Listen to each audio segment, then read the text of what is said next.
The Autobot Matrix is one of the most important objects in Transformers history, but it didn't spring into existence fully formed.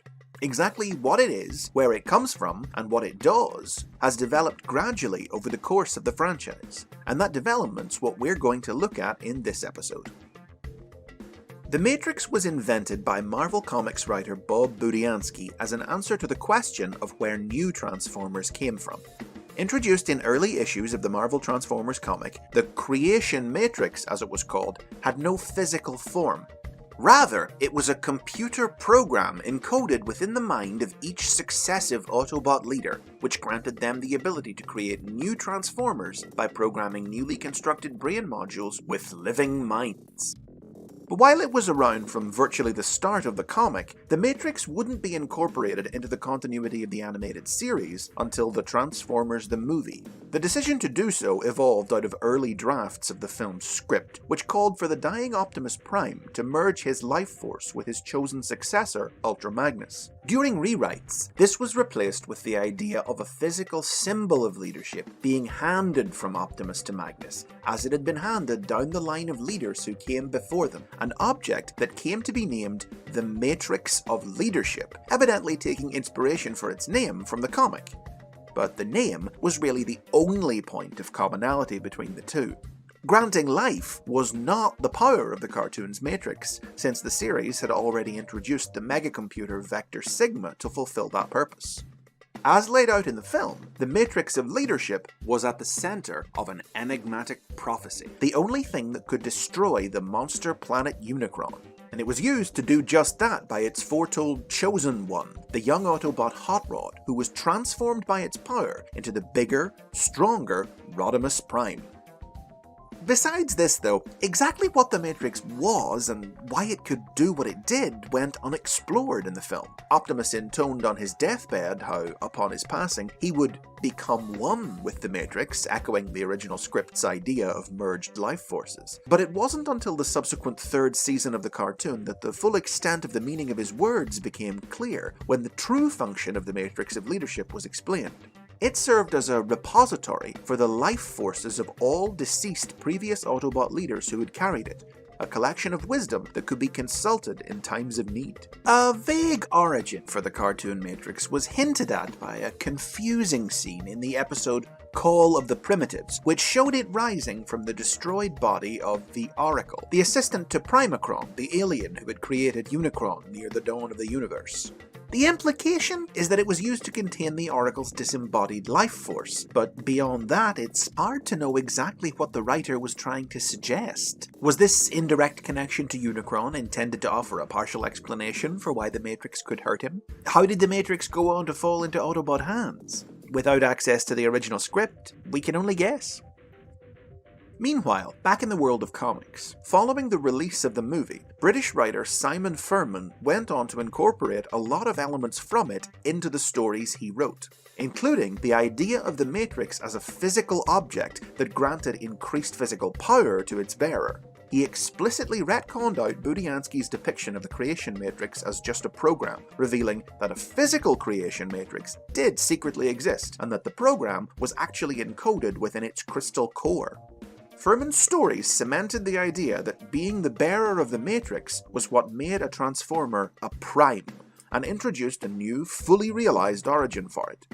The Matrix was, in fact, the essence of Primus, the god who had created the Transformers, explaining both its ability to grant life, and why it was the antithesis of Unicron, who was Primus's evil opposite.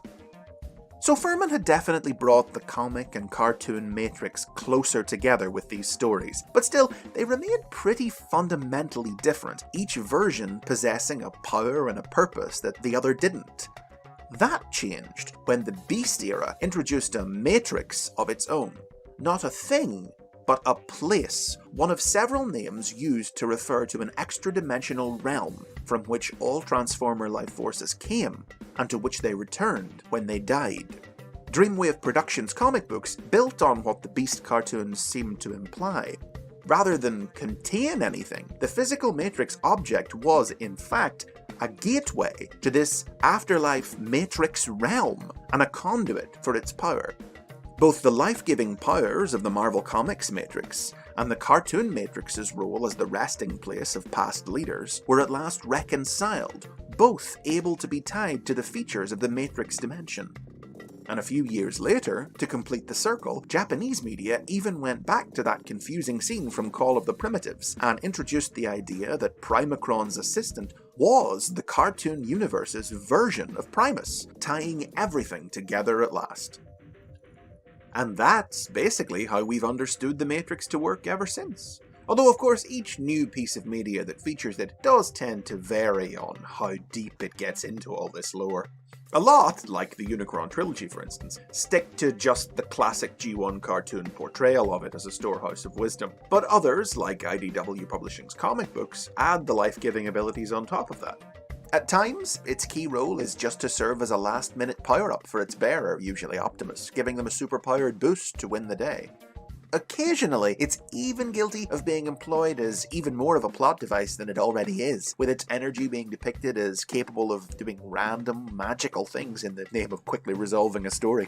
The worlds of the live-action movies and Transformers Animated, meanwhile, seemed at first to do away with the Matrix entirely, replacing it instead with the Allspark, a different ancient mysterious object which possessed both the ability to grant life and a reserve of knowledge and wisdom, which apparently only wasn't called the Matrix because of the famous film of the same name. Now, that reluctance to use the name didn't last though, because within 2 years, both continuities had destroyed the Allspark and introduced the Matrix to replace it. The aligned continuity initially split the difference by presenting the Matrix and the Allspark as two separate, concurrently existing objects. The Matrix contained the wisdom of past primes, while the Allspark was the one with the power to create life. But at the end of the Transformers Prime cartoon, the Allspark was absorbed into the Matrix, uniting them as one.